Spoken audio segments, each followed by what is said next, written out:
புசு புசுன்னு மொறு மொறுன்னு உளுந்து வடை செய்யலாமா? வாங்க. உளுந்து மாவு வந்து நல்லா கட்டியான பதத்துக்கு அரைச்சி வச்சுருக்கேன் பாருங்கள். அரைச்சிட்டு கொஞ்சம் நேரம் ஃப்ரிட்ஜில் வச்சிடலாம். ஒரு டீஸ்பூன் பச்சரிசி மாவு வச்சுருக்கேன். கொஞ்சம் மிளகு இடித்து வச்சுருக்கேன். கொஞ்சமாக சால்ட்டு,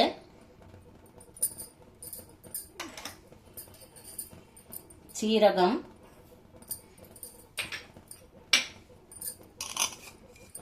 இஞ்சி, பச்சை மிளகாய், வெங்காயம். இஞ்சி வந்து துருவி வச்சுருக்கேன்.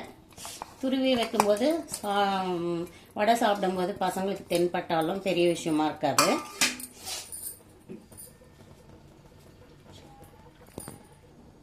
கொஞ்சமாக பெருங்காயத்தூள் போட்டுக்கலாம்.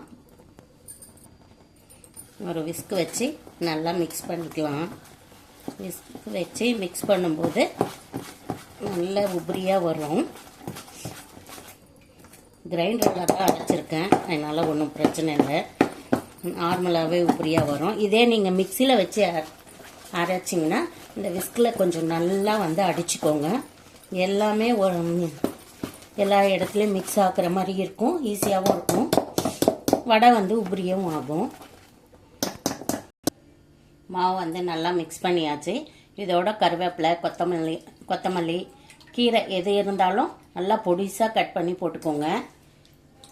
கையில் வந்து தண்ணி தொட்டுட்டு பாருங்கள், மாவு வந்து இந்த பதத்துக்கு இருக்கணும். இப்படி உருட்டினா இப்படி உருண்டு வருது பாருங்கள். கையில் தண்ணி தொட்டாலே உங்களுக்கு ஈஸியாக போட வரும். எண்ணெயும் நல்லா காயணும். இது மாதிரி ஒன்று ஒன்றா தட்டி போட்டுக்கிட்டா நல்லா புசு புசுன்னு ஹோட்டல் மாதிரி உங்களுக்கு நல்லா உபரியாக வரும்.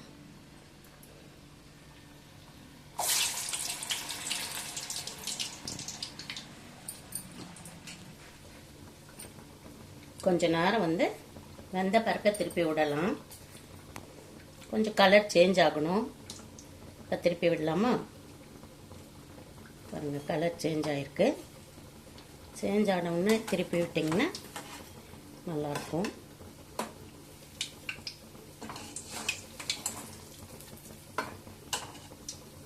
இது இன்னும் வேகலை. வெந்த பிறகு கலர் சேஞ்ச் ஆனவுடனே திருப்பி விட்டால் நல்லா புசு புசுன்னு வரும். இது கொஞ்சம் நேரம் வேகட்டும், திருப்பி போடலாம். இதெல்லாம் வெந்துடுச்சு பாருங்கள்.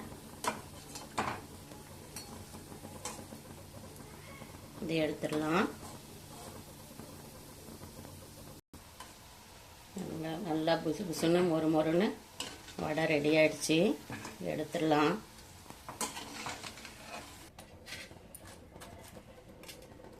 நல்லா எப்படி இருக்குது பாருங்கள் வடை.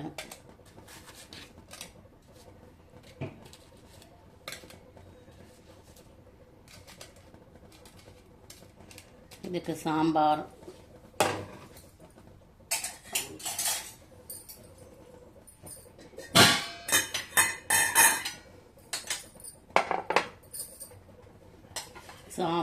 தயிர், ரசம்,